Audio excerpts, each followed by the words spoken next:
Hi guys, आज हम पढ़ेंगे अन्य पीठिकाएँ। अन्य पीठिकाएँ मतलब प्रमेय के अलावा जो हमने प्रमेय की पीठिकाएँ पढ़ी थी शराविका, कच्छपिका, जानी, सरसपी, अलजी, विंता, विदधि। तो इनके अलावा जो पीठिकाएँ हैं उनके फिज़िकल प्रॉपर्टीज़ कैसी होती है, मतलब उनका वर्ण कैसा होता है, उनकी फिज़िकल प्रॉपर्टीज़ मतलब उनकी हार्डनेस या सॉफ्टनेस कैसी होती है, उनके लक्षण कैसे होते हैं वो हम देखेंगे। ठीक है? तो श्लोक पर आते हैं। तथा अन्या पीठिका सन्ति रक्त पीत असिता अरुणा पांडुरा पांडुवर्णाश्च भस्म आभा मेचक प्रभा। यह है चरक सूत स्थान के 17 चैप्टर यानी कि केंता शीर्षम अध्याय का 108 श्लोक। तो इन पीठिकाओं से अतिरिक्त कुछ पीठिकाएं रक्त वर्ण की, पीले वर्ण की, श्वेत वर्ण की और अरुण वर्ण की, पांडु वर्ण की, धूसर वर्ण की, राख के समान वर्ण की, चमकने वाली रंग बिरंगी होती है। तो ये 7 प्रमेय पीठिकाएं हैं। इनके अलावा जो पीठिकाएं होती हैं वो रक्त वर्ण की, पीले वर्ण की, असिता मतलब होता है श्वेत वर्ण की, अरुणा ये सिता है। सिता मतलब श्वेत वर्ण की और अरुणा मतलब अरुण वर्ण की, पांडुरा मतलब पांडु वर्ण की और पांडुवर्णास भस्म आभा मतलब धूसर वर्ण, पांडुवर्णास मतलब धूसर वर्ण की, भस्म आभा मतलब राख के समान वर्ण की और मेचक आभा मतलब रंग बिरंगी होती हैं। ठीक है गाइस, तो हमने उनकी कलर्स पढ़े कि कौन कौन से रंग रंग की होती है, क्या क्या उनकी आभा होती है। अब हम पढ़ेंगे उनकी फिजिकल प्रॉपर्टीज मतलब हार्डनेस और सॉफ्टनेस। मृदु, व्यश, कठिनाश, अन्य, स्थूला, सूक्ष्म तथा अपरा, मंदवेगा, महावेगा, स्वल्पशूला, महारुजा। और पीठिकाएं कुछ मृदु होती हैं, कुछ कठिन होती हैं, कुछ स्थूल होती हैं, कुछ सूक्ष्म होती हैं। इनमें कुछ पीठिकाएं मंद वेग से बढ़ती हैं और कुछ महावेग से शीघ्र ही बढ़ जाती हैं। और कुछ पीठिकाएं में वेदना कम होती है या अधिक होती है। कुछ पीठिकाएं मृदु मृदु, कुछ कठिन कठिनाश, कुछ स्थूल स्थूला, कुछ सूक्ष्म होती है सूक्ष्म।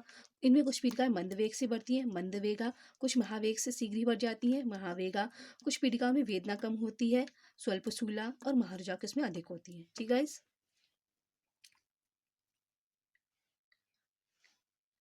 ता बुद्धया मारुतादीनां यथा स्वर हेतु लक्षणे बुर्याद उपरेचासु प्राग उपदव शीनाथ प्राग दर्शनाथ प्राग उपदव दर्शनाथ। इसका रेफरेंस है चरक संहिता के सूत स्थान के 17 चैप्टर का 110 श्लोक। तो इस प्रकार होने वाली पीड़िकाओं में कारण और लक्षणों के आधार पर ये कहना चाहिए कि ये वात की है, ये पित्त की है या कफ की है। और जब ये पीड़िकाएं अपने उपद्रव ना करें उससे पहले ही दोषानुसार चिकित्सा करनी चाहिए। तो इन इस प्रकार होने वाली पीड़िका जो हमने ऊपर देखा कि पीले वर्ण की, श्वेत वर्ण की, अरुण वर्ण की, पांडु वर्ण की, और देखा था कुछ मृदु, कुछ कठिन, कुछ स्थूल, कुछ सूक्ष्म, कुछ पीड़िका महावेग, मंदवेग और महारुजा, अल्परुजा। तो इस प्रकार से होने वाली पीड़िकाओं में कारण और लक्षणों के आधार पर स्वर हेतु और लक्षण, हेतु मतलब कारण यानी कि रीजन, लक्षण मतलब उनके सिम्टम्स के आधार पर ये कहना चाहिए कि ये मारुत वात की है, ये पित्त की है, ये कफ की है। और जब ये पीड़िका अपने उपद्रव ना करें उससे पहले दोषानुसार चिकित्सा करनी चाहिए। बुरियात उपद्रव व्यायात उपरेचासु प्राग उपद्रव दर्शनम, जब ये उपद्रव ना करें उससे पहले ही चिकित्सा करनी चाहिए। ठीक है गाइस।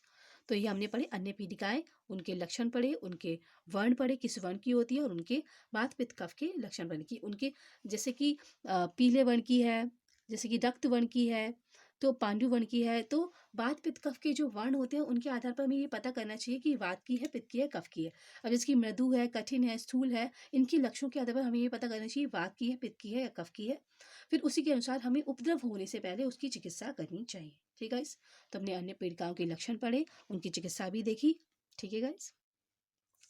तो ये थी अन्य पीड़िकाएं। इससे आगे ने वीडियोज में हम स्थान के अनुसार पीठिकाओं की साध्य साधता पढ़ेंगे और पीठिकाओं के उपद्रव पढ़ेंगे। Till then, thank you, have a nice day. जय हिंद, जय भारत।